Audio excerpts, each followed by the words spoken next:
Morning.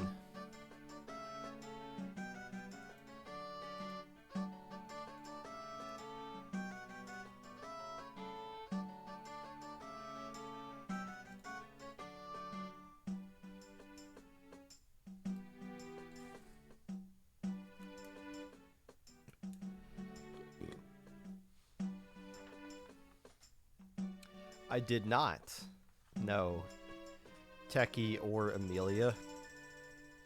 And/or I did not do that. Hello, Rice. Deltor. Epic Pikachu. Good morning to you all. And all those who lurk in the shadows.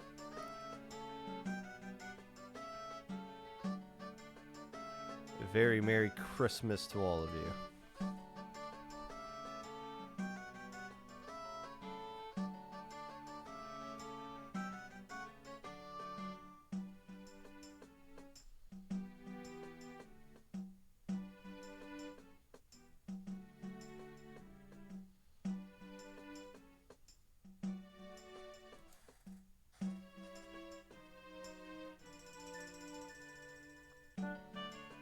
Floor wiggling.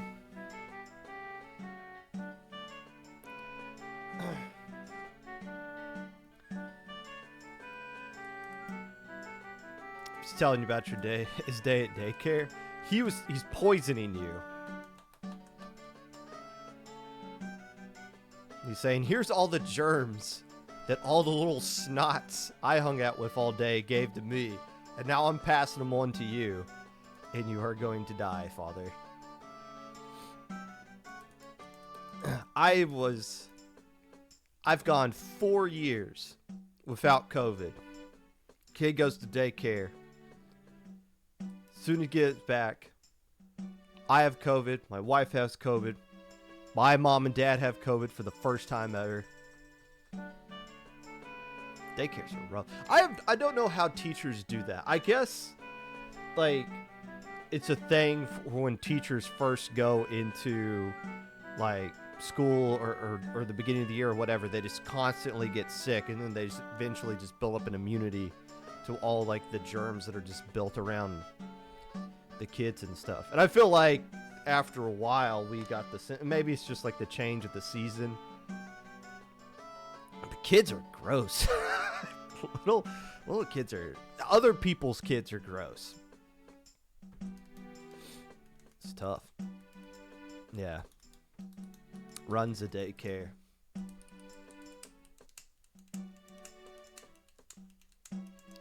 Congrats to your mom. I am not for that life. I feel like they're severely underpaid too. Like, I think about how much work it is just for me to deal with my kid. To deal with my kid and like 7 other kids. Several other babies. This seems like should be more than like 15 an hour. I'm assuming that's how much they get. Just deal with the sickness? Nah, you get down with the sickness. That's what you should say.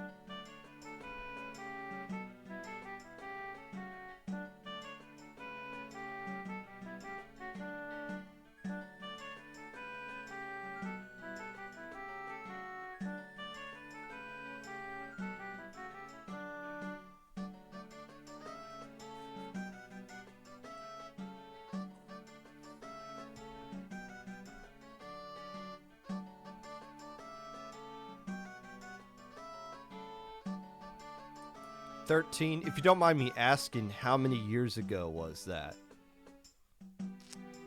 Because my job, or my whole company, I guess, like, gave pay raises across the board 2 years ago. Oh, $13 this year.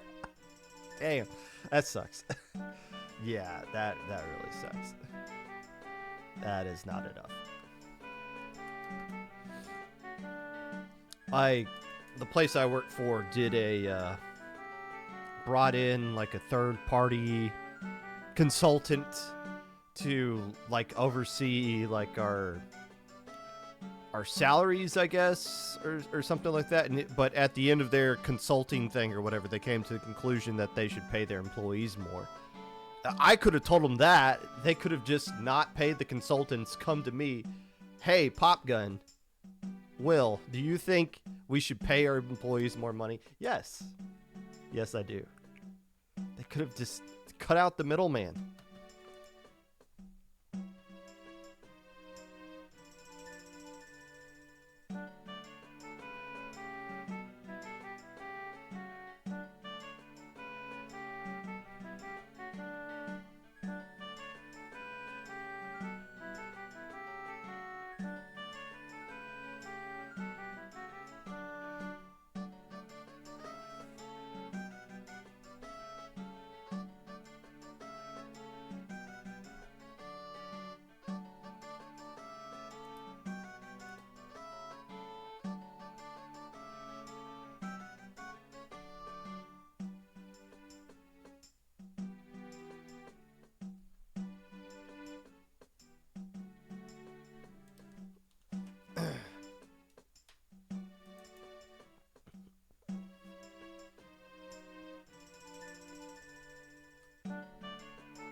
Hello, Exploding Kittens #1 and a non-pencil.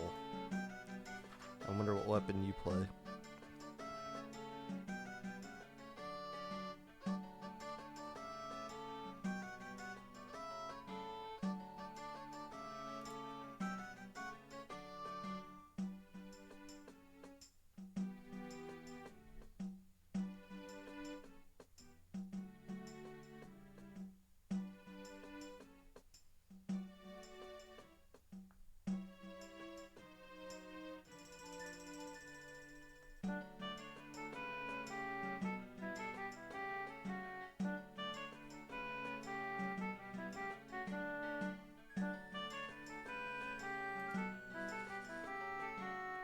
Ooh, edit sometimes.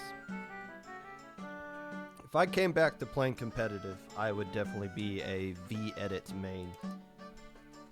Because I don't feel like using pencil even though I know it's busted. I think I would retire the Hydra.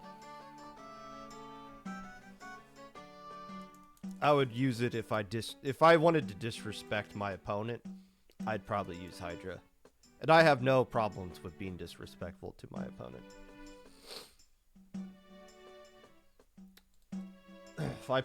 If you played Charger against me in Splatoon 2, I didn't really care.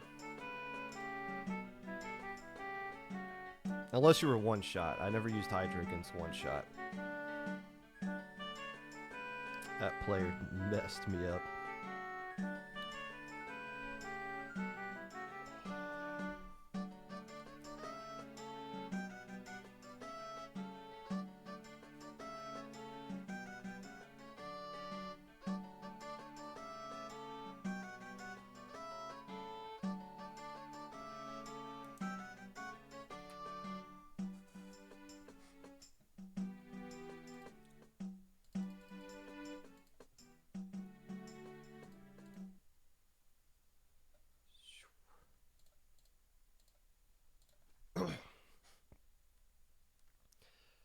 Hello, friends, and welcome back to the Popcast. Whenever you're listening to this, whether it be live or VOD, Twitch or YouTube, or Spotify, while you are making your weapon variety tier list, signing up for SAC as a +1 player, referring to your solo queue teammates as quote, escaped zoo animals, end quote, whatever it is that you're doing right now. Appreciate you taking the time out of your day to listen to this. Unless I don't.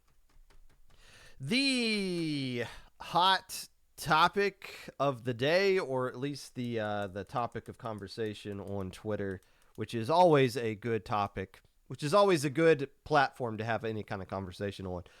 Leafy streamed yesterday, or apparently at some point over the weekend.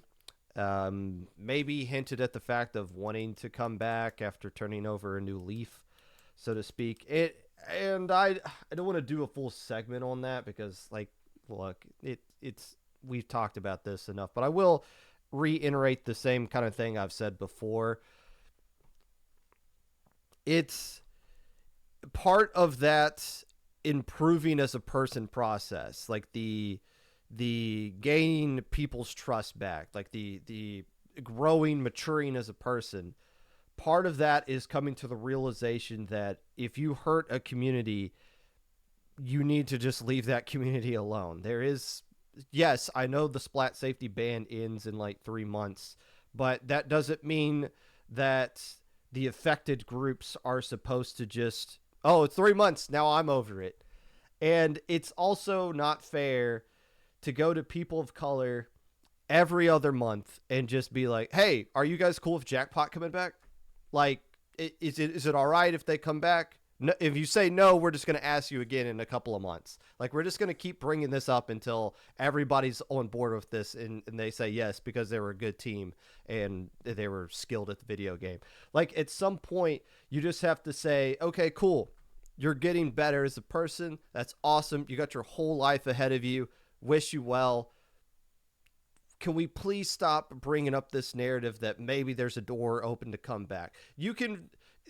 Giving someone a second chance doesn't mean you have to give them a second chance within the entire community. I'll just leave it at that. So yes, I know the Jackpot ban ends in 3 months, and I know it seems like maybe there's a chance that some of them will want to come back. Think about why you want to do it. Do you want to do it for you, or do you do it because you think that is the right thing for everybody involved? That would be my thoughts on that one. News of tournaments that may be let me redo that. News of tournaments that may be of interest to the casual listener of the podcast. I don't even know what that means. It is LSL week. I believe I said last week. The last week was LSL week. I lied to you. And none of you called me out on it. Or if you did, I don't pay attention to the chat anyway, so who cares? This week is LSL week. So be it. Little Squid League is taking on this week. Minnow Cup last weekend in its place. So make sure you sign up for that. Always a fun tournament that I never played in. I was banned from Little Squid League by the time it started to actually make it to run through things. So I never actually got to play in that one. 4v4 Sundays is coming back after Max said 4v4 Sundays is never coming back. Surprise, it is coming back. An even bitter surprise, 4v4 Sundays is not going to be played on Sunday. Instead, it's going to be played on a Saturday. Does 4v4 Saturday sound as good as a Sunday? No. Is there a ice cream treat called a Saturday? I would assume that there is, but be on the lookout for that. Well, there's not enough high-level events. Well, here's an event that's just the same as pretty much every other high-level event, except it's run by somebody who's going to draw in the actual teams that you guys want to play against. So make sure you sign up and play in that event. And if you don't want to do that, or you don't want to play in Little Squid League, well, good news for you. SAC is returning. The first qualifier for this upcoming season takes place this Saturday at the same time as all of those other events. We'll be talking about SAC a lot. on the next episode of the podcast, which is not going to be next Monday, but it's going to be next Friday, because I'm going to try to parlay that into the Low Ink recap. I have a lot of thoughts. I have some hot takes that I have to give about SAC, but it's not fair to give those takes until we actually see how the tournament runs out. I hope the tournament goes good. And if it does, then I'll have a lot of good things to say about it.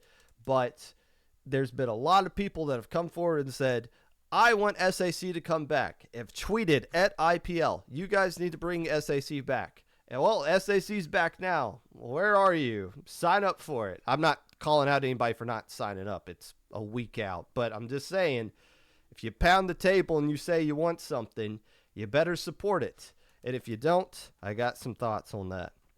So make sure you sign up for those events. Today, we're going to be talking with Falco about a whole heck of a variety of stuff. In fact, that's the only thing we're going to be talking about today. Only thing we're going to be talking about today, other than the question that Ed Jammy is asking in chat, Tassel when. Who's going to play for Tassel? There's like 2 teams you would want in North America. Maybe, is there any, maybe Black Lotus in Europe. So there you go. You got like 1 team from each region that you want. Who's going to fill out the rest of that? Metro was literally 50% NA and EU. Do you just put them in like a middle division and have them play half of the like regions across the time? Guru was 50% split down the middle. So like what I think Tassel would not work right now just because there's so much pickups between NA and EU where there's no just like pure EU teams and pure NA teams, and those pure teams can't hold a candle to the +0 level pickups. So that's why I don't think you'll see Tassel for the foreseeable future until those things kind of get cleared out. But first, a lot of tournaments happened last weekend. 30 in total, not in the weekend, but last week in particular. I'll just highlight some of those tournaments here in the weekly recap.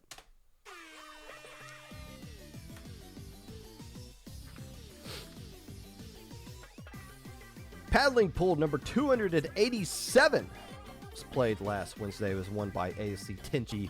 Last number took second place, and BVB rounds out your top 3. Hey, Distinct made 4th place. Look at that.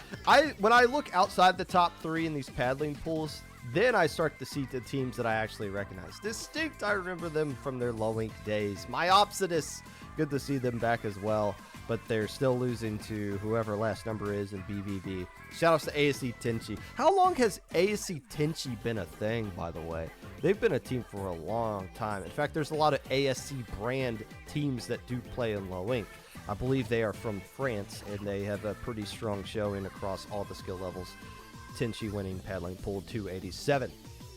SOS number 163 took place Wednesday night in North America. It was won by For the Bag. Facade took second place, and Duck Motif, the Quack Attack themselves, round out your top 3. Another 70-team tournament. This one not crashing Sindao.Inc. and running smoothly, at least for the most part. Group stage seems to go really fast. It seems like I was watching the stream about an hour, like just slightly over an hour after the tournament started, and they were already on to the single elimination. That's incredible. Like, it was never that fast on the Battlefly days, even though the single limb takes a little bit more time because they got more rounds than they used to. Hammerhead was won by Wah Wah Wah Wah. Makeup Bracket was won by This Is Fine. And Lantern Bracket was won by Sabotage. Well, you didn't do a good job of sabotaging, did you, if your team actually won something? Triton Cup number 88 was won by Liam Lulu Gaze. Toad took second place, and High rounds out your top 3. 15 teams total played in this double elimination splat zone only tournament. This seems to be the hottest trend going on right now. The tournament that's been doing it for the longest amount of time, and now other people are starting to say, oh, we should have been doing double limb splat zones forever. We just thought of this idea. No, you didn't. Triton Cup's been doing it for 88 tournaments now, closing in on 100. Friday night from the Ink Up, number 62 took place. It was won by Krill Switch, not Krill Streak, unfortunately. Neptune's Daycare. Hey, we were talking about Daycare earlier today. That team finished in second place. And For the Love of Pyramid Scheme takes home the bronze. That is your top three. Neptune's Daycare, that is the Neptune, I believe that is from the Big Fat Sea Cows, or the Big Fat Sea Crows if you are Brush, because there is a 2 in there, and that's the only way I think you could spell Neptune and be slightly unique. Shoutouts to the fifth place team, Aurora, because they got Aura. 52 teams played in this 62nd edition of From the Ink Up. On Saturday morning, Minnow Cup played with their Rainmaker. It was won by the Zyphus team, who I broke down the correct pronunciation, and then I forgot it. Dude, I still have that somewhere in my notes. Maybe I do, maybe I don't. It's some sort of fish. I'm sorry. They won the tournament. Title Disruption took second place, and Royalty rounds out your top three. Hey, that's those are teams we actually know, though, who did pretty good. I believe all three of them were alpha bracket teams in the most recent low ink, or are capable of being alpha bracket teams, and they finished top three here in Minnow Cup. 32 teams played in this Rainmaker Ultimate Tournament. Is this the last time we're gonna have a Rainmaker only Minnow Cup? Maybe not, but we're definitely heading down that path, which is going to be a little bit weird. Was there a Meat Boy? Oh, I got rants about Meat Boy. Anytime somebody signs up for low ink with Meat Boy, it's almost always somebody who's got results that should be banned. So now on, whenever someone signs up as Meat Boy, and there's usually like 3 or 4 that sign up for low ink with that name, we auto give them an orange on our verification sheet, and we check them like 3 times. And almost every single time they're like, yeah, this person is way too good for low ink. Shoutouts to Meat Boy 13, whoever the hell that is. In the Zone, number 37 took place on Saturday. Same time as Minnow Cup Rainmaker. Guess we're doing bamboo comps now. Won the whole tournament. Alan Garner Fan Club took second place, in Monsieur George rounds out your top three. The team that won this tournament, guess we're doing bamboo now, was made up of Chara, Half, Hypnos, and I don't know who Blah Blah Big Deal is. Like, that's literally their name. I know I think they played for BTDX, but I don't know what their actual, who they are for real. So they're just Blah Blah Big Deal. I guess they don't really care if it's a big deal or not themselves. But still, for those players, pretty impressive, because they knocked off some quality teams. I don't have the rosters written down for those other pickups, but this was a pretty significant tournament that they were able to find a way to win there. Speaking of Chara, a special tourney took place on Sunday. It was won by Gray, Zaris, and Wami. Starburst took second place, and Duck Motif finishes in third. Wait, Starburst? We haven't seen Starburst since Riptide. In fact, we haven't seen Starburst's actual roster since like a Sindao finals before Riptide. Or Low Tide City. This was the actual Starburst roster. The brand Bagel, Biscuit, and Ice roster. Like the actual legit Starburst. They came back and they played in a quote-unquote gimmick tournament out of nowhere. What? Are they a real thing or not? It's so weird how we just have these teams vanish and there's no tweet like we're going on hiatus or anything like that, and then you just look in a tournament and like, oh, the whole roster is just back. It's weird because you'll see the same thing. FT win. Oh, we came back out of the grave. We just showed back up. Okay, where were you before? Whatever. Cool to see Starburst back. Please keep playing. We love you, Starburst. Unless we don't. 60 teams played in this a special tournament that had specified rules. You could not use duplicate specials. There was limitations on what kind of comps that you could use. Some weapons were just straight up banned, including GooTuber. I think it was mostly just getting chargers out of the equation in general. There was some weapons to where you couldn't use special charge up. There was just a little bit of tinkering as to what you could use comp-wise. Is it supposed to be what every tournament is going to be running going forward? No. I think it was just more of a proof of concept kind of thing. And the world did it in, by the way. Now, you can't run a tournament that has weapon restrictions and have it be ranked on send-out queue. They all have to be unranked as of now. But it happened, and the world did not end, and everybody had a good time unless they didn't. In the NFL, lightning strikes twice as the Steelers lose yet again to the Cowboys 20-17. The Rams lost 19-24 to the Packers. Their season's over. The Vikings pick off the Jets, beating them 23-17. They are undefeated, and the Chiefs looking to join them as well as they play the Saints tonight on Monday Night Football. And that was the weekly recap. Sponsored by everybody who is listening to this who has created a local at some point in your life. Or maybe somebody who is listening to this and will be inspired to create a local at your local scene soon. You're putting in a lot of work. You're doing something that other people are maybe not scared to do, but just don't feel like they have the initiative to get it done because it is a lot of work. You got something done. You created an event, and now you come here to have Falco give you a pat on the back. So you deserve it. Local TOs, the official sponsor of today's segment of the weekly recap. The Guardians are playing right now. Top of the 8th, 2 outs, 0-0.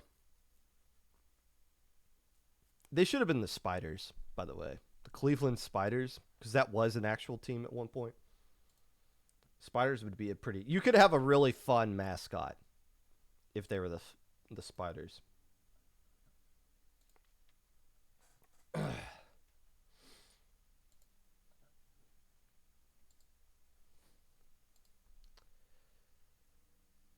Potentially. Don't know. How you doing, Roundy? Guardians is a weak name. Well, I believe the Guardians is named after... I think they got some sort of statue or something. It's known for something. I don't know. I thought it was a bridge. The Guardian Bridge, is that what it is? I think so. Let me see. Guardian... Also, hi, stream. While you were looking up the definition of what the Guardians are named after, it is something significant to Cleveland. It's not like... Yeah. It's the Hope Memorial Bridge in Cleveland. Okay. So the team's named after a bridge. I mean, compared to the alternative, I guess it's a step in the right direction. There we go. So with that introduction, welcome into the Popcast. Streamer, commentator, father, former guest host of this show, owner of the Splatoon Tourney channel, your friend and mine, Falco Flyer. Falco, how's morale today? Hey, we're doing pretty good. Today was a perfect fall day to do some reseeding in the yard, especially after that crazy hurricane rain we had last week. So, this was the worst hurricane damage we've had in Southern Ohio. We've had like sprinkles here and there from previous hurricanes, but nothing that we had seen. And obviously it's way worse elsewhere. But I was just really surprised. I don't know how much rain you guys got, but we got like 6 inches in one night, which is a ton. Well, we've had no rain, period, for like a month. I hadn't mown my yard at all, and then the hurricane came through, and I mean the hurricane's horrible for everywhere in the world. In Florida, bless your heart, there's a whole nother one coming in from the opposite side of things. But yeah, the rain that we got was at least enough to where we can lift the burn ordinance, and I think you can like actually use water in your yard now too for that. So yeah, good things, kind of. Actually, no. Actually, it's horrible for everyone. Yeah, I'd rather it not happen, but when you wake up in the morning, how much time do you spend getting your hair to look like that every day? So it depends. So like today, I actually got a haircut today, around lunchtime. So honestly, like when it's shorter, it's super easy. Sometimes I don't even have to do anything at all. I literally just like dry it with a towel and then maybe use my hands. But when it's a little bit longer, I'll use some hair gel. Now, I unfortunately prefer the Axe brand hair gel, which makes me sound like a middle schooler, but I promise you, their hair gel is way better than their deodorant, and of course, it's better than their body spray. Because their cosmetic products are actually not that bad. It's just the scent of their body spray is like way too abrasive and reminds me of a middle school locker room where somebody's like way overdoing it. Or I don't know, we even had kids who would like put a rubber band on an axe can and throw it in the locker room and then like leave. So I vouch for the hair gel, just not the rest of their products. Do you choose what smell like deodorant or shampoo that you use, or do you have your wife do it for you? And before you answer, I'll say I have my wife do it for me, not because I'm incompetent with smells. It's just in my mind, I don't really care what I smell like. I care what she thinks I smell like, so I just let her do it. Yeah, no, that's very fair. I choose my own products. Now, typically for like a shampoo or conditioner, I know you don't really use shampoo, but we just get like a giant Costco Kirkland signature one that, we both use. So, uh, I'm pretty basic with that stuff, but like she's not choosing my deodorant. She's not choosing um I I mean like toothpaste, it doesn't really matter. We just kind of like buy that in bulk too and choose the same thing. But no, she does not specifically pick out anything for me. It's just that we'll happen to share a few things like shampoo and conditioner. But to your point, like she's the one who's going to be smelling me and looking at me more than I am. So I like the logic where that is, but yeah, it's not the incomparable husband who doesn't know how to groom themselves. It's more Yes. of yeah, I knew where you're getting at. that's I had to preface it with that. To clarify though, I do use shampoo. I use 2-in-1 shampoo, which is because I have a beard, so it goes for my head and my beard. I believe that's what 2-in-1 for men is for. I Um, don't think so. It's meant to be shampoo and conditioner, but I mean, it, if you're conditioning your beard, you're making it nice and fluffy. So that's good. there's more hair. I know I don't have my screen share on, but there's more hair here than there is up there. Even your So wife says that's not what it is, and I'm glad I could call you out she before you does. saw her do it. But Uh, anyways, Speaking of my wife who's downstairs wrestling our son, you're a father now. You yes. how's the little guy doing? How's the family doing? Good, we're good. We are just past the 3.5 month mark right now, so we're starting to really get to the point where he can actually like smile at us for what we're doing. We can make Hmm. silly noises, we can play peekaboo, we can play with our toys, and like actually having those interactions where we're seeing him be reactive is by far the most rewarding thing that we have seen so far. And it's really nice to we're definitely getting in more of a routine. He's been eating pretty well. Actually, last night, you're not going to believe this, but last night was the first night that he slept all the way through from 8:30 till 6:30 in the morning. That's And we're like, this is never going to happen again in the next few months, I don't think, but we'll take it for one day. Um, and it was amazing. There were a few times where he's woken up around like 4:30, and I would wake up and I realize like he hadn't been checked on yet because like typically I do what you and Miss Popgun do where I kind of take the night shift, and then around like 1 in the morning, 1:30, if I'm up, I will move our baby monitor to my wife's side of the bed. And I noticed at that time at like 4:30 it was still on my side. So of course I was like, I have to check on him. He is he still breathing and everything. And yeah. of course you go in and he's fine. And I'm like, okay, cool. And then I go back to bed. And then 10 minutes later he wakes up, but he was my wife's problem at that point. So, um, I'm, yeah, it was kind of surreal last night when he got like a full 10 hours of sleep. We couldn't believe it. That first time where you wake up on your own and it's not the kid waking you up. The first thought is like, well, he's dead. Great. That's darn it. But no, like no, he's gotten all the way through. It's a magical kind of feeling, and is a sign of good things to come, for sure. I hope so. We've heard that the sleep regression between 4 and 6 months might happen. I don't know if that's an old wives' tale or whatnot. I don't know if you guys kind of experience a sleep Uh, regression at that he age. he had moments where. I mean, now he's cookies and juice. He's out when you put him down.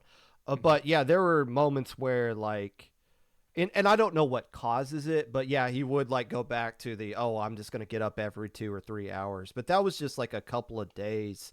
I Okay. feel like there was something specific that this kind of trigger. It's whenever they go through some sort of crazy new milestone, like, oh, well, I'm crawling now. Okay, well, now I got to like reset my brain or something like that to process all that stuff.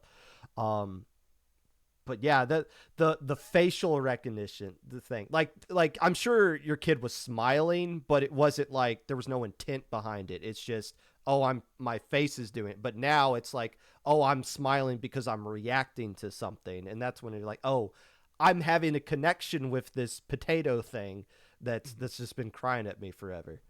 Yeah, I was like right before the Popcast, I was using the Boogie Bear because he had a booger in his nose. So if you don't know, the Boogie Bear is basically this little stick with this like a tiny like little plastic wire. It's you basically pick boogers out of babies' noses with it. And I was trying to get one that was hanging out, and he just kept giggling the whole time and wouldn't like sit still. And it was like really cute, but I'm like, dude, like I need to get this out of your nose so you won't be congested and everything. But he just kept giggling the whole time. But we finally took care of it. So, but yeah, it's just even those moments, where it always just makes anytime he's laughing, I'm having a good time. So I And always try and cherish those I don't moments. want this to be the whole topic of what No. we're on here, but I do just have one more question. The the the the birthday. What is the one memory you think to when you think back to that day? So his birthday, that thankfully there was really nothing unplanned with that day, and I know you and Miss Popgun kind of had the same situation where you had a scheduled induction, you went in, everything kind of happened at that time. I would say the actual day was, I like and you probably brought this up, but when it's go time, like it's go time. Like everyone is like on deck to help and take care of you or to your spouse, the person giving birth. So just kind of that moment of like, oh, like it's gonna happen in the next like few minutes in theory. So in that 20 minutes felt like an hour, I think. And obviously this is coming from my perspective. I definitely can't speak for my wife who was experiencing everything she was experiencing, but just kind of the build up to that moment, I think, is going to be something I'm going to remember forever, especially because it was just a long day. We got to the hospital around 6 a.m. and it was a scheduled, we were going to be there at 6, but he wasn't born until 9:20 p.m. So it was just like a whole day of like, okay, we think he's going to be here by sundown. And that's exactly what the nurse said. She's like, oh, I wouldn't be surprised if he's here like right when the sun goes down. And guess what? It was on the longest day of the year during the summer solstice, and he was born right at sundown. So it was pretty crazy. I don't know how the nurse knew, but she definitely sensed something. It's surreal because especially this is the first kid that we're having where it's like you're freaking the hell out either mentally or like trying to keep it in so that your wife doesn't see you kind of do it, but everybody else around you is like, oh, well, this is just like Monday for me, and it's like, why are these Yeah. people not, no, like they're just chill about the whole thing. That's what's unsettling for me. It's like, you should be freaking out with me too. This is a huge deal for me. And it's like, no, they wheel in their Dr. Seuss contraptions. They're just talking Mhm. like they're at the water cooler, and take Yeah. your kid and put them in the oven thing, and it's Well, our midwife, she was like, "Yeah, like after you guys are done, I'll probably head home. You guys are my third delivery today," and was just very nonchalant about it. And we're yeah. like, "Oh my god!" Like, it was crazy. But yeah, you're right. They know what they're doing, and thank God for nurses, especially like baby and NICU nurses, because they don't get enough credit for what they do. They're absolutely amazing. You went to Riptide with your kid, Hmm. popped in a little bit, and your wife as well. That was her Yeah, first time at Riptide, wasn't it? it was. Yeah, so that was my fourth. I've been to every Riptide that has happened. I guess that was my third. Third Riptide, yes. Third Riptide, and that was her first. And she didn't really have any desire to go like outside of, making it a family event. But luckily we were fortunate enough that my family, I have family that lives in Cleveland. So my parents have a house up there, so we were able to stay, me, my wife, and Baby Flyer. We were able to stay at their house in Cleveland, and I just made a day trip back and forth on Friday, Saturday, and Sunday. And the rest of my family was up in Cleveland as well, so it was kind of like a mini family get together. And thankfully, there are many adults that can help with our son, and my sister has two kids, so our son got to meet his cousins for the first time that weekend. It was a really good time. But yeah, on Sunday on our drive home, we took a little bit of a detour to go to Riptide. It wasn't directly on the way home, but it was close enough that we weren't really going out of our way. And we were there for about 2 hours, and that was the first time we had ever really traveled with our baby, and especially at a big event like Riptide, where we didn't know, like, I was anticipating, like, okay, we could be here for 4 hours or 4 minutes. I have no idea how this is going to go. We kind of have to play off of his schedule, and thankfully we were there for, I would say, about an hour and a half, maybe pushing 2 hours. But he was just kind of getting a little unsettled, and I think too, it was just like a very, if you've never been to LAN and you don't know what to expect, it can be very overstimulating and overwhelming.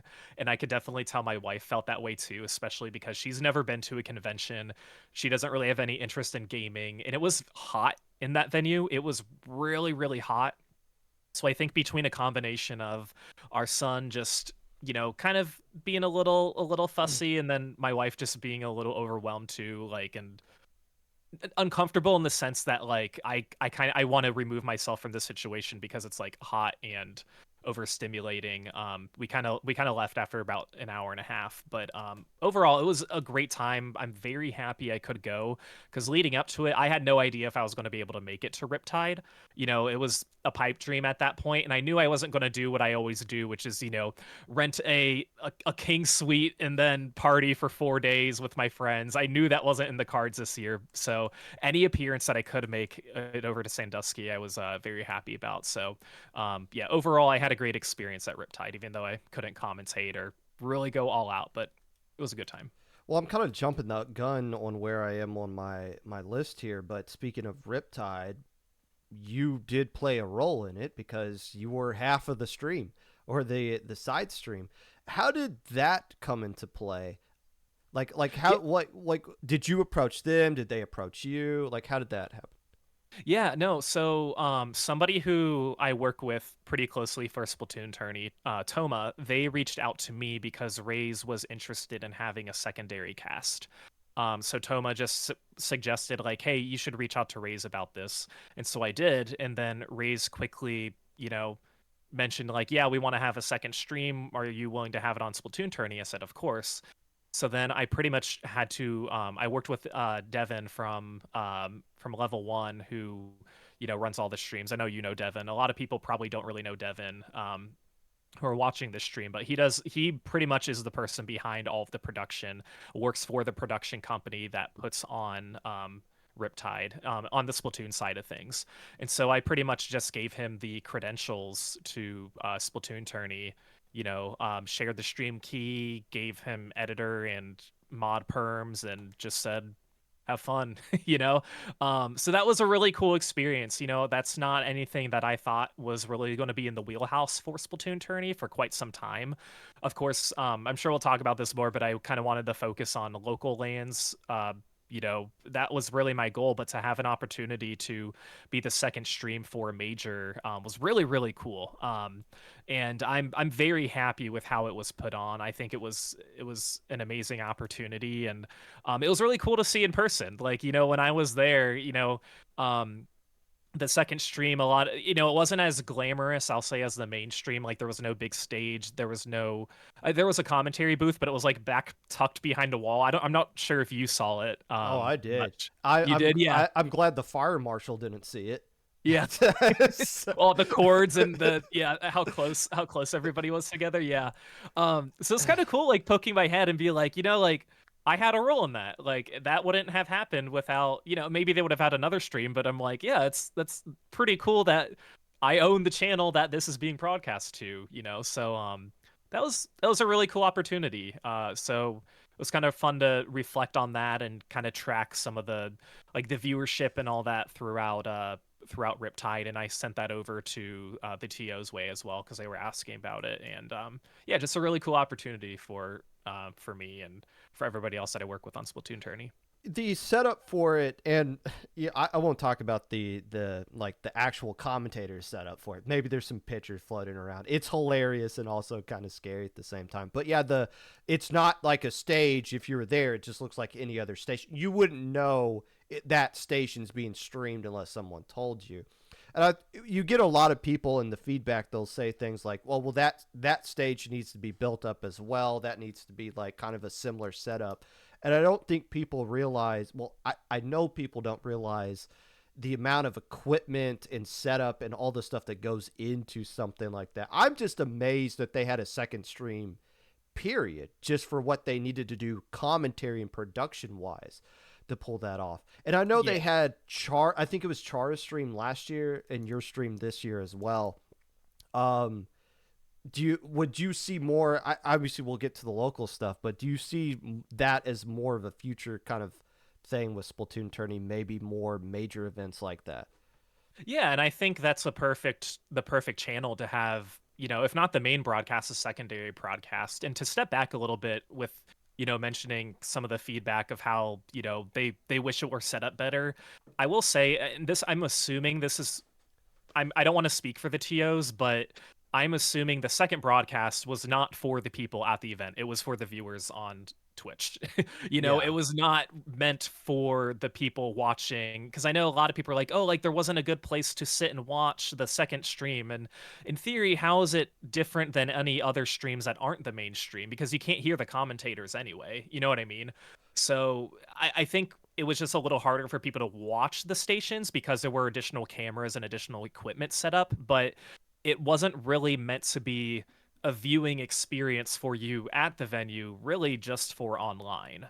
So, if I can provide answers to some of the feedback, I would. I don't want to speak for the TOs, but I'm guessing that's kind of their incentive as far as not building up the second stream. They want all the focus on the mainstream, which is totally understandable. Well, to your point, it gives people at home the idea of what the offset streams look like. I mean, you could probably look at some of those VODs and see the people huddled around the stream. Well, that's what 90% of the LAN actually is. So in a sense, it gives you a better sense of what the LAN experience really is than the mainstream. Um, but there you go. What do you recall your first commentary block ever? I do, yes. My very first commentary block was a tournament called Ink Theory, which was a Oh tournament yeah. that my friend Snowpoke put on, I believe in 2019. It may have been 2020. Now that I think about it, I'm not exactly sure which month and year in particular, but she was one of my good friends. She used to stream a lot, and I knew she was putting on this tournament, and in the back of my head, I'd always kind of wanted to do commentary, but I didn't know any of the TOs. I didn't know anybody in the scene. And because I was, friends with her and I was going to help her kind of put on the tournament from a non-TOs helper side, I didn't really know what my role was going to be. But I told her, I was like, yeah, I'm interested in commentating this. I think that would be a lot of fun. And so she let me on, and bless her heart, because she was streaming and commentating and TOing the tournament all at once. So, first of all, it's hard enough to commentate and like be the spec cam and streamer.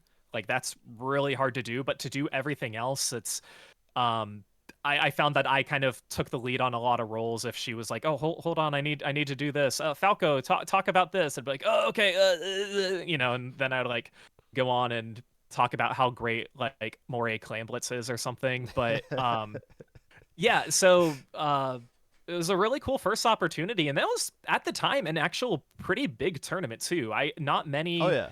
not many of her events were put on, but based on the production quality, I think a lot of people thought it was a really good tournament because at that time I think you had a low ink, but you didn't really have many quality produced online tournaments that anybody could enter. So I think a lot of people had fun with her stream Well, and her tournament.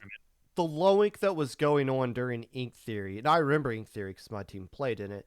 The low ink back then is nowhere near the low ink that it is today. Ink Theory was basically open level low ink because it was the same format, 6 Mhm. rounds of Swiss into a top cut all in the same day. Which there's no way you could get away with that today. Like people would riot if you offered a 6 round Swiss tournament. But yeah, back in the day, the Ink Theory was a fun tournament to play in. And it's kind of funny how people get those first starts as just like the connection of somebody. Yeah. Uh, I would say some of my funnest experiences commentating obviously has been with you, and you and I have gotten the opportunity to do some grand final slots at lands lately. And whenever we get them, I always DM you like, "Yay, we got a grand Yeah. final thing." I always, well, I haven't said this, but I would always think I would not have gotten that if you and I hadn't had that much experience. I feel like we've kind of become a combo kind of thing. Mhm. And I feel like we don't have a lot of that in commentary. Maybe because we, as the TOs and producers, aren't doing a good job of marketing two people together, or we just like aren't finding the right kind of combo with that. But I feel like what's lacking with commentary is you get synergy from two people, and that's what makes it entertaining. And when we don't have the synergy between the two people, it's just kind of like commentary ping pong, where we're just, I hit it back to you, you talk, you hit it back to me, I talk. Yeah. No, that's a good point. And you're right. Like we've commentated, except for this Riptide and last Riptide, but every other land that we've been to, which is a lot. We've both been to all LTCs. We've each been to two Riptide. We've Okay. commentated two Riptides together. Yeah, and then Big House as well. So you're right. You do have those opportunities. I think what makes it difficult to find those pairings in particular is I don't know what tournaments would be best for it because you have a lot of weeklies. Like SOS, for example, can you count that somebody's going to be free every Wednesday night to commentate? Like probably not. And then same with a lot of bi-weeklies like from the Ink Up, and I know like Dapples will put on a few tournaments as well. So it's hard to really get that reliable pairing, I would say. Um, but honestly, that's what I really loved about what we would do with Ludi tonight. On Sunday nights, is I would always give Sunday night priority to Saf and Toma. And then if one of us weren't available, or like when I was on my hiatus, we gave it to Keone. So like you could tell, like, okay, every Sunday night, like these are kind of the last pairing commentators. And it was always kind of cool because you see pairs all the time in professional sports. And it's extremely common. The commentators for NFL games, they always work in pairs. And I would love to see that in the Splatoon community as well. But at the same time, it's a balance between having that set up where you can kind of build a reputation and a brand as a duo, but at the same time you don't want to keep others out of those opportunities too, because we always want to have opportunities for newer commentators. So I always think there's a balance between how you want to do that, and I don't know the answer to it. I don't TO, and so I don't need to know the answer to that, quite frankly, but I would have loved to see that happen more often. It's tricky with the giving room to new commentators kind of thing. If Nine and Zach sign up for something, they got it. Like Yeah. they're automatically going to get it. And then it's like, and like that's going to be forever until those two just die. So, and it's hard to like, and I mean, again, to your point, like until Tom Brady comes out and says, okay, I'm going to start commentating, then Greg Olson's going to be up there in the booth until till whenever. So it's difficult to move up in those certain kind of areas. Um, but yeah, that's just something I've always just kind of wondered. When somebody so when most commentary comes out today, it's, hey, here's this tournament and we're going to ping everybody and everyone just react to it, and then we'll, okay, well these two might sound good together, we'll put them together. In other tournaments, somebody will DM me and be like, hey, we got Brush, do you want in? And I'm always going to say yes unless I'm not available. Hey, we got Falco, we got Magic. Yeah, hell yeah. What are we commentating? Like Salmon Run tournament? I don't care. Sure, let's do it. But yeah, I would just like to see more pairs, and I know it's kind of difficult to do, but I feel like that's something we kind of lack on as far as like moving production forward. But to your point, it is difficult to pull that off just because of schedules and timing and stuff like that. Um, Staff and Toma is a great pair, though. Just Oh thinking yeah, out no, loud. I love when those two commentate together. They're really fun. They know how to have fun with each other too, which I think That's is well, that's it. more important than the game. Yeah. Yeah, exactly. Like I, yeah, I shouldn't say I don't care about the game because I should, but I again, this the more entertaining thing with that. Um, 20XX just happened. You and I commentated it. It's Yes. the biggest league since Ink TV, or the first attempt at something like that. A thought just crossed my mind earlier today. You used to run um, Friday Night Frenzies. I almost called it Five Nights at Falco's. It's Friday Night Frenzy. That was literally the same thing, wasn't it, as 20XX? I mean, not you didn't have Moonlight and Metro and all that, but as far as what you were doing behind the scenes, that was the same, if not more, than what goes into making these kinds of leagues. Yeah, I mean, at the core of it, you're right. It's the same thing. You have 8 teams, and they play once a week. And it was it's tough. I mean, from somebody who has kind of ran that's the only thing I've ever TO'd in my life, and that's the only thing I will ever TO. You can have it on record. I will never TO an event on Splatoon or for Splatoon. I will just say that right now. And that was the only one I had ever done. But it was it was tough, and I know that Dapples, they had a big task ahead of them, especially working with teams across the world. Essentially, at this point, you have 8 of the best, okay, 64 of the best players who make up 8 teams at that point. To create this tournament, whereas I primarily just focused on, okay, if you're free Friday nights in North America, I want to have you, and that was kind of the bare minimum. And then there were a few teams who were interested who we couldn't have on, and I had people like you even say like, okay, would this team be a good fit against the rest of them, and kind of planned it out that way. There was really no set like skill cap. It was more of like, okay, let's of these teams who are interested, who are the 8 that would be the most compatible to against each other in a competitive environment. But yeah, it's running a league is really hard, and it's there's not really an off day because there's always things you need to be doing during the week, all leading up to the production and whatnot. And thankfully, the Dapple crew, they seem to be on top of it with a lot of what they were doing, and I know that they were able to work some magic behind the scenes to make sure that not everybody had to play on during that broadcast, but they did a really good job with putting it on. And I thought the grand finals was fantastic, pretty much from start to finish, with all the player interviews, with you, Nine, K-Bot, and Cactus, kind of previewing some of the teams, and then that trailer leading up to it was really good. So I would say their grand finals last Sunday was a really, really good production. I would have loved to see more kind of throughout the week that would maybe promote it a little more, or to kind of have a more behind the scenes player interviews throughout the week to kind of sprinkle it in to build up the hype week to week. But yeah, they did a really good job with 20XX, and I'm happy that I was able to commentate. So it was a lot of fun. When you say you'll never TO again, what is the one thing you think of that makes you go, "Oh hell no, I'm not touching that"? Like what Yeah. made you decide not to do it again? I just I don't like people being mad at me, to be quite frank. Like I don't like yelling at people. I don't like them being mad at me. I don't like being the bad guy. And I think for what was tricky with Friday Night Frenzy when I TO'd that, everything was subjective, and like in my opinion, like, oh, we need a sub for this week. Can this person play? I'd be like, sure, okay. Like, I don't know their skill level. And then they'd get, somebody who was like way higher, and I didn't have time to like vet the player as much and stuff like that. So I got yelled at by players and teams, which fair enough. That last season I could have run it a little better, but I kind of was like, okay, my goal is the finish line. I just have to get through this. So I'm not built for it. I'm not built to TO, and that's completely fine with me. My life is perfect that I don't have to TO.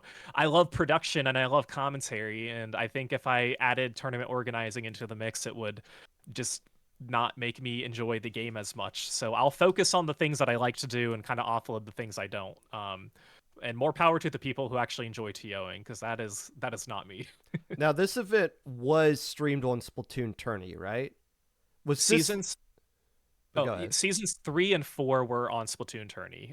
So season 3 of Friday Night Frenzy was kind of the, I don't want to say the debut of Splatoon Tourney, because I technically did stream, I think, 3 or 4 Ludi season 12 matches on Splatoon Tourney. Just kind of when I was creating the overlays, I was like, oh, I want to test this out. And, you know, the first match I think that we streamed was a banger of a match because it featured 2 Friday Night Frenzy alumni, InkSync versus Kingmaker. So it's like, okay, well, I can stream them because I know they'll want to be streamed. And so that I think was the very first broadcast on Splatoon Tourney was I believe a Div 5. I think they were Div 5 at the time. But it was a lot of fun. But yeah, seasons 3 and 4 were the first ones to be on Splatoon Tourney. Seasons 1 and 2 were on my personal Twitch channel. When you made Splatoon Tourney, what at that time, what did you want it to be?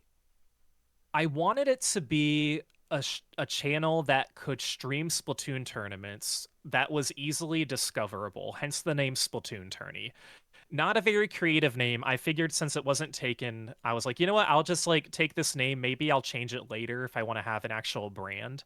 And I basically wanted something that was again very discoverable by people who like are searching for Splatoon tournaments, Splatoon Tourney. That's what streams it, rather than um another name that you would have no idea that they're streaming a tournament, because I didn't really know about discoverability of Twitch channels. A lot of people will, if they have their own dedicated Discord server where they're advertising their tournaments. Again, this was like when I was not in the tournament scene at all, but I kind of wanted to get involved in a way. So rather than asking people, I just kind of did my own thing, and then you know worked with other people later on. But um yeah, so the goal was to really just stream any type of tournament or any type of league format, I would say. I tried to prioritize league play. I saw Ludi was happening and I was like, "You know what? This is easy to just stream. There's two teams, they're already playing. I know the maps and modes. I can get the overlays ahead of time. I'm not like running my own tournament. There's really nothing I need to change on the spot, I don't have to sit down for 3 to 4 hours. I can just do it for an hour at a time and stream a match." And it was kind of like a test run. I didn't know if it would stick or not. And so after those few streams that we did, I was like, you know what? Like, I think I can move the Friday Night Frenzy branding to here, because I wanted to move it away from my own Twitch channel, because I would have people who, since I streamed pretty regularly a few years ago, and I trying to now, but it's really hard. But if I was streaming Friday Night Frenzy on my main channel, I'd have people come in the chat like, hey Falco, hey, what are you doing? Hey, can I play? And it's like, this is a tournament. So I wanted to Casual offload. PB, yeah. Yeah, so I wanted to offload that onto a different channel, which is like, okay, this is like meant for a tournament, not for the chat with Falco stream. So that was really, honestly, Friday Night Frenzy is kind of what sparked it. But then I figured, I was like, you know what? I think there's other things that I could do with this channel. And that's kind of how Ludi Tonight came about, and a few of the other opportunities that we've had. Obviously, you've gone through the Ludi season a couple of things now, and I still to this day would say if Ludi Tonight did not exist, we would still be on Div X of last season trying to get that over with and done. It's just dragging feet getting those accomplished. To be fair though, a lot of that this season was Toasty yelling at the teams, Toasty and Toma. I really didn't have anything to do with it. Because I have access to all the div channels, so I can see when people are scheduling their matches. But they would like Toasty be like, "Okay, we're playing at this time. Falco, are you free?" And I'm like, "I don't know if I'm free, but I can get somebody to be free." So I was just kind of there. But I think too, they obviously the TOs wanted it to be streamed as well. So I think to your point, yeah, if they might still be playing because wouldn't really be any incentive, but the TOs, obviously they wanted the matches broadcasted and whatnot. So that makes sense. I agree with you. You don't want to be the bad guy. Toasty could not care less about being the bad guy. Toasty is a getting things done kind of TO. I know, and I love that for Toasty. Yeah. And I have the pleasure. I get to hang out with Toasty from time to time. Oh, yeah. We don't live too far from each other, so when we're hanging out, we're talking Splatoon all the time. We're talking about the scene. We're having a good time. So I know his personality, and you're exactly right. He's not afraid to be the bad guy. There are 6 gazillion tournaments going on right now. A lot of them I would refer to as mom and pop tournaments just because they're not associated with an org or not associated with like a specific Twitch channel to where they would do it, or they have their own individual channel kind of thing. Has anyone ever approached you with their online tournament to see about getting that streamed on the Splatoon tourney channel? So they have a few TOs have. The issue is they're also hoping that I can be the streamer, which I cannot. So that's kind of their, eh, they don't they don't want to. I guess they don't want it to be. They would rather to build their own brand at that point. If I can't be the one streaming it, I think then they're just like, okay, then we'll do our own thing because maybe we can build our own channel and whatnot. And so I have been asked, but not in a way that it would be a steady tournament where they already have a streamer and already have everything ready. You know, I quite frankly, I don't know if I'm really open to that as well, because I kind of like the system that we have right now, which is, I kind of put it into three compartments of what Splatoon Tourney does. Like number one, it supplements league play. So like Ludi and CCA, we're kind of not the main streamers obviously for CCA because they have their own Twitch channel, but we're going to be doing some of the secondary broadcasts actually coming up pretty soon for their second and third qualifier. The secondary broadcast will be on Splatoon Tourney. I asked DRF today if I could announce that, and he said yes, so I have his permission. Breaking news. We like that here on the Popcast. There we go. Exactly. Yeah, and then a lot of LAN events too. And that's, I don't know if we'll talk about this a little bit later, but it's almost 7 o'clock. Oh my gosh. Okay. Yeah, we're Probably getting not. into it. Okay. Yeah, I could keep talking for an hour, by the way, but I don't think my wife would like that very much. But also with the lands, I would, that's perfect for Splatoon tourney, and because a lot of tournaments that pop up, they don't want to worry about kind of building or promoting their own tournament through the stream. Some of them don't know how to either, because there are some lands, I think, like, they probably have like 50 to 100 Twitch followers. I don't know how visible they are to people other than a few people promoting it on Twitch and stuff, or on, Twitter and X. But to have a central hub where a lot of these lands are streamed, I think is extremely beneficial because it's basically a place where a stream is going to happen, and there's no monetary incentive for me. I've heard the argument of like, well, like we want to keep, like we want to build, we'd love to get revenue from it, and I can guarantee you for an 8-hour stream that has between 50 to 100 concurrent viewers, you might get $3 to $5 in ad revenue. Like there's no monetary incentive to streaming your own local. So I don't think there's much of a point for other people to do so if they're, unless they don't care about the viewership. And that's not me saying like, yeah, don't do your own thing. Join me, do my thing. But I just think it's a much better publicity and a much better opportunity for people if they have it on a platform that already has thousands of followers. Sorry, what was the original question? I went on a tangent. I don't know anymore, but you answered some questions that I was going to ask anyways. I was going to ask about the financial thing because I think that is something that has been brought up before. But yeah, I mean, even with IPL, like we're not rolling in dough when we do a low ink stream, like we're getting a lot of views, but that's it. Yes, we are making money, but we're not making any money at the same time. Well, in orgs in particular, I think are very prone to people not giving bits and gift subs. And like, there's obviously, there's nothing wrong with that because like you're not giving it to a specific person either at that point. Yeah. So it's just another layer of like, nobody does it for the money of having it streamed on their channel. I can guarantee you that from anybody.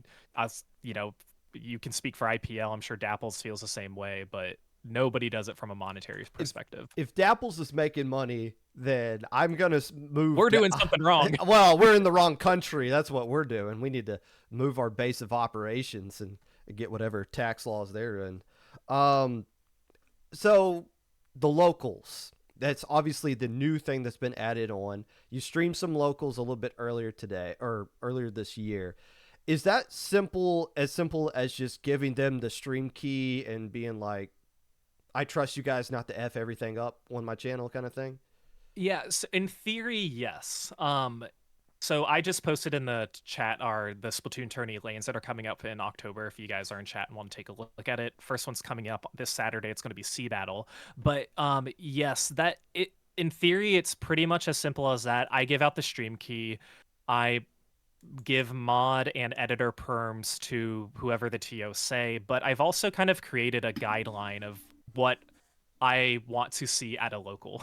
Because if it's being streamed on a channel I own, I want the production value to be there essentially. And I feel like, if IPL were streaming an event, they'd say the same thing too. Oh yeah. So there are a few things that I have put in place where basically it's meant to make, the viewer feel like they're watching a legit tournament at that point, where you have like a proper scoreboard with colors, like ink colors, team names. You have, I'm kind of requiring that they have venue cameras as well, commentator webcam. So a lot of the stuff that you see at Riptide are things that I'm asking the locals to have. Obviously, they probably don't have the expensive setup that Riptide and LTC can get from level 1, but I would say like there is a bare minimum as far as like the overlays and things that we want to see as viewers that have to happen on stream. Because if it's just a tournament where there's no commentators, there's no all you do is like watch a like a spec cam that's clearly a spec cam and nobody controlling it, and then no comments, no information about a bracket, like the standard stuff you'd expect in a tournament are things that I'm asking the TOs for the locals to have on the stream. How many now you got 3 coming up this month alone, obviously. Mhm. You've done there was some in the past earlier this year that were streamed on the channel. Do you know, first off, how many locals exist, period? Like how many there are even out there?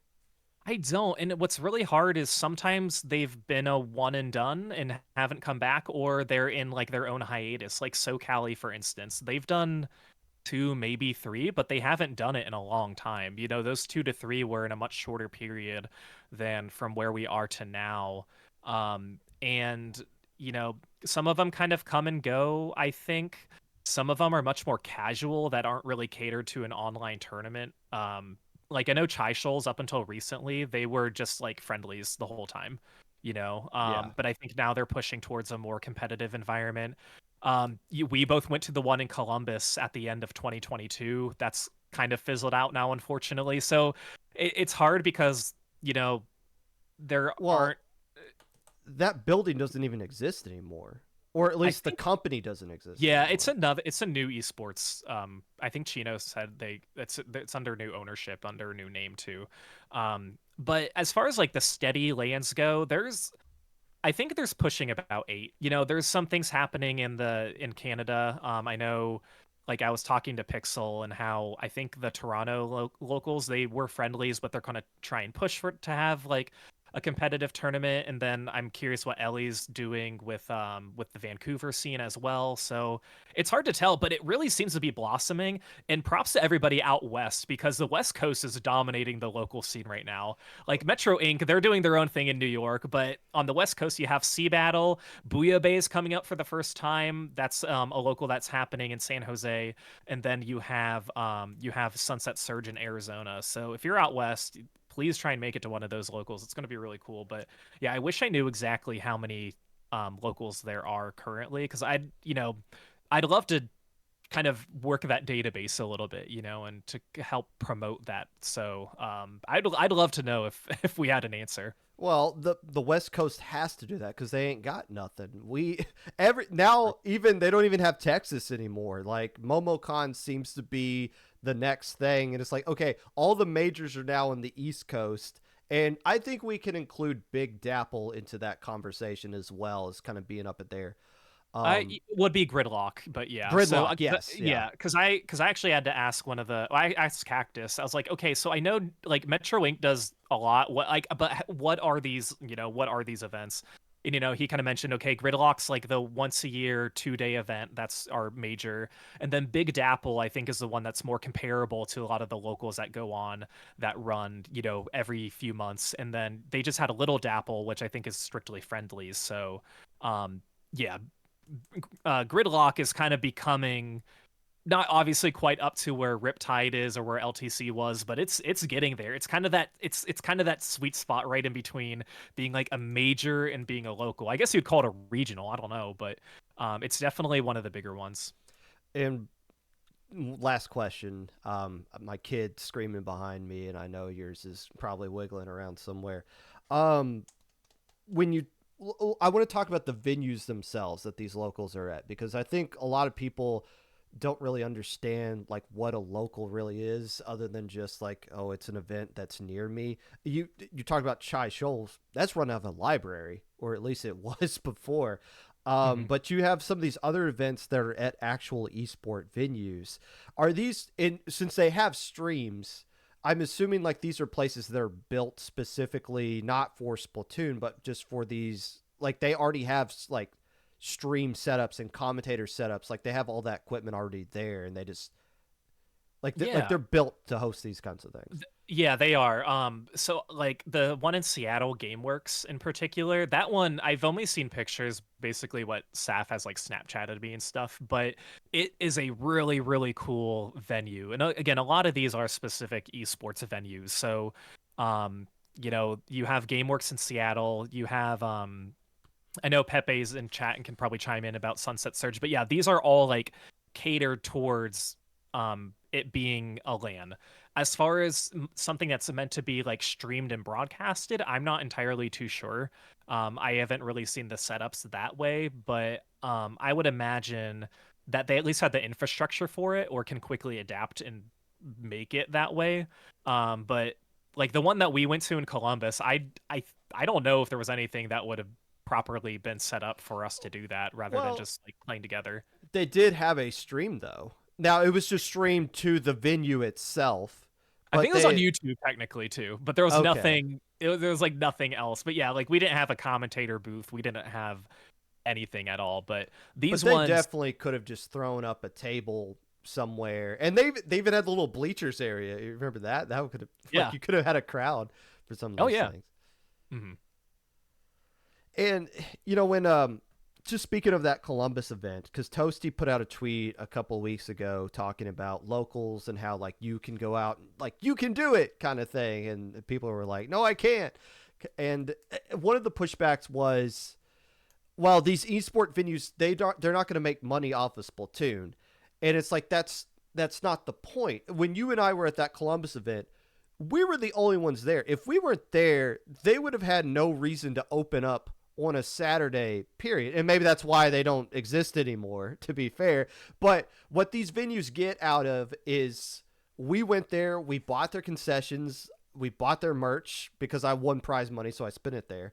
Um, like and now I know that place exists, and if they do Splatoon again, we come back, and I think we paid like an entry fee as well. Did they rake in the money? No, but these esport venues, they're not going to survive off of Call of Duty or Dragon Ball Z Sparkling Zero and nothing else. They have to get their hands in as many different games as they can, including Splatoon. Yeah, and I like again, I don't know much from the TOing side because I've never tried to run my own LAN, but I will say it doesn't hurt to even ask. There's so many things that people assume about why things won't work, but what they don't do is ask. They don't take that first step and just, talk to the owner, talk to the manager, like, "Hey, I'm interested in doing this. Is it something we could we could pull off?" I think people are even afraid to make that first step, which is unfortunately why a lot more locals don't happen, or there's people who are like, oh, there's nobody in my area that plays Splatoon at all, which you don't know that for sure. I know for a few of the locals that people had put on, the TO said like there were some people who showed up who they've never played Splatoon, or they've played Splatoon, but they didn't know about a competitive scene. Remember when we went to the one in Columbus, there were only 4 teams, but one of them was made up of a team of people who liked Splatoon but have never played competitively in their life. Mm-hmm. So that was their way of learning. Now, we all destroyed them, of course, because they we're not used to competitive environment, but hey, they at least know that They there's found a out. scene. They found out They found there's out. there's a competitive scene, and again, there might be people near you who play Splatoon that you don't know about. So it's worth a shot to just try and put your foot in the door and organize a LAN if you think you're capable of doing it. But again, I know it's a daunting task, but you just be a Nike, just do it, just do it.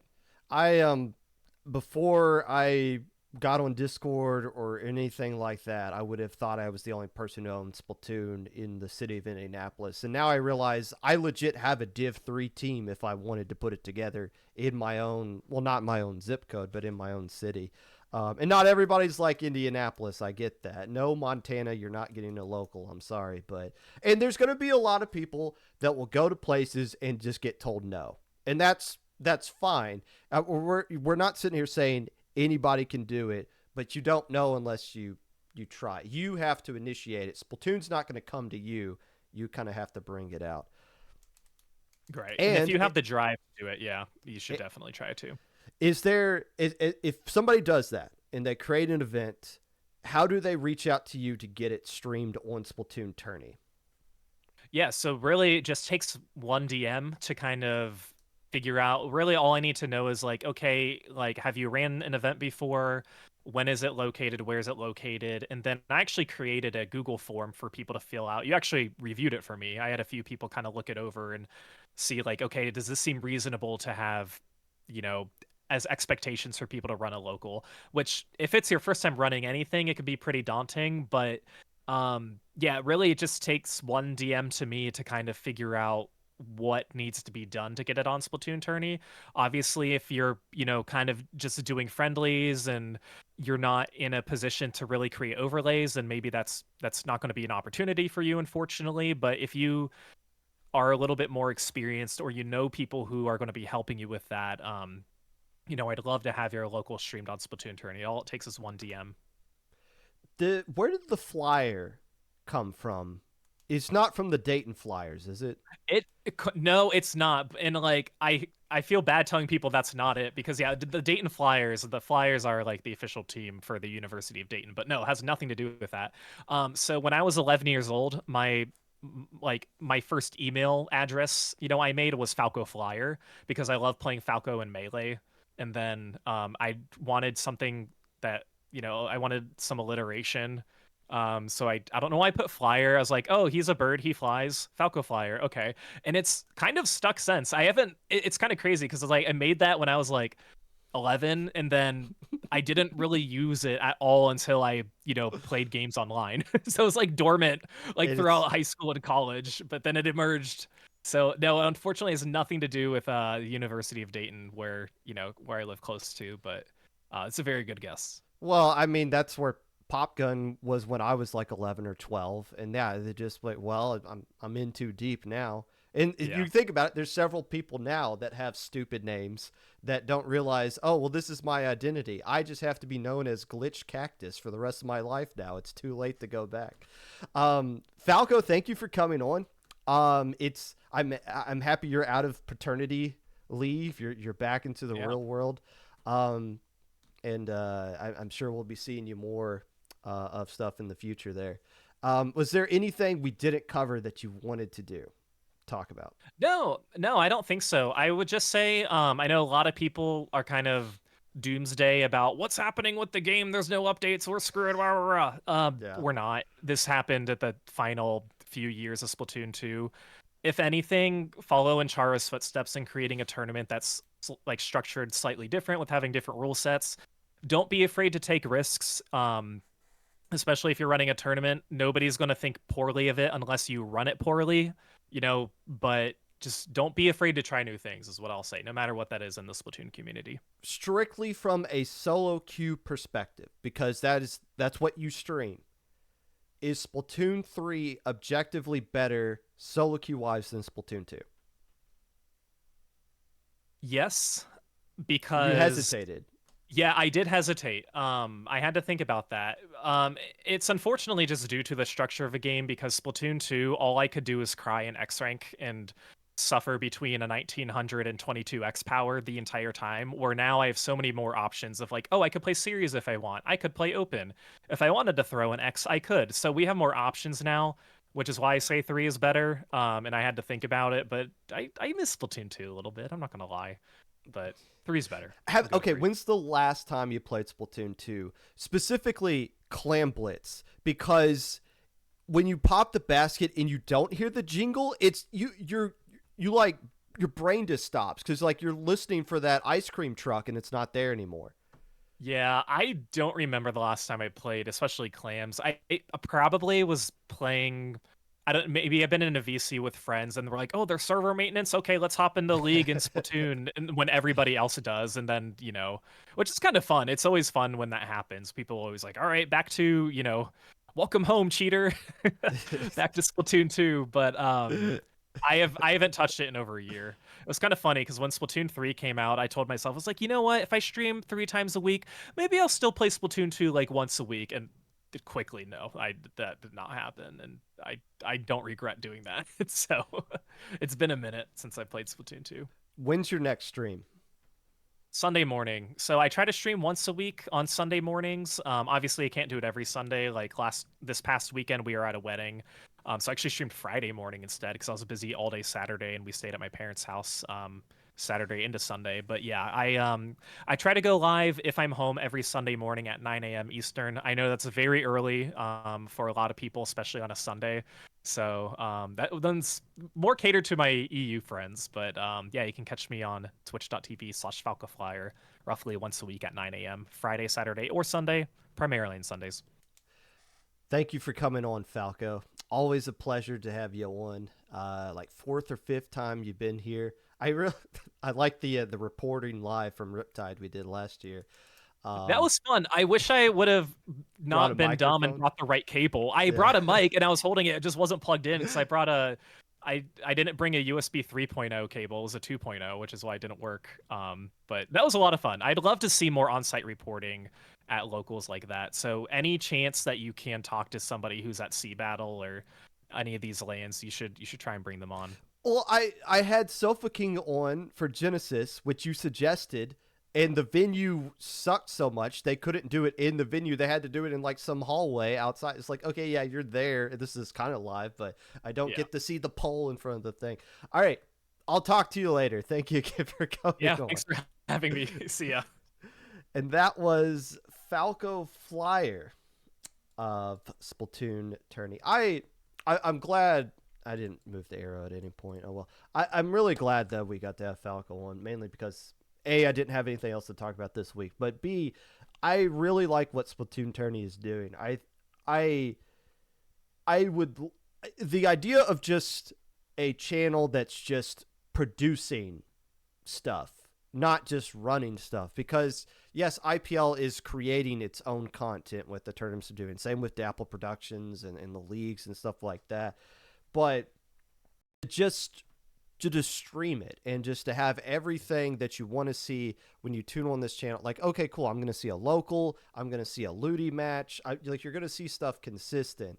And I would love to see Splatoon Tourney continue to grow in that aspect. And I'm glad, it as Falco mentioned, it's not going to be something to where, oh, well, I can quit my day job to do stuff like this, but it helps give an eye to the grassroots scene that's going on. So I'm always happy to put a spotlight on stuff like that. That's going to do it for today's episode of the Popcast. We'll be back not Monday, but Friday for the SAC recap, my thoughts on however that tournament's going to go this weekend, and previewing Low Ink, which is going to be next weekend as well. If you'd like to be a part of the Popcast in any way, feel free to reach out. My socials below: Twitter, Mr._Popgun, Discord, Popgun, YouTube at 25 Popgun, Twitch at Popgun25, Anchor.fm/Popgun. Get vaccinated, stay safe, wear a mask when applicable, and if you're in Florida, maybe not. Maybe get out of there, and if you can't find a way to get out, hunker down. I would say you could fly to Indy and we could harbor you, but I don't know some of you like that, so sorry, not sorry. Good luck out there.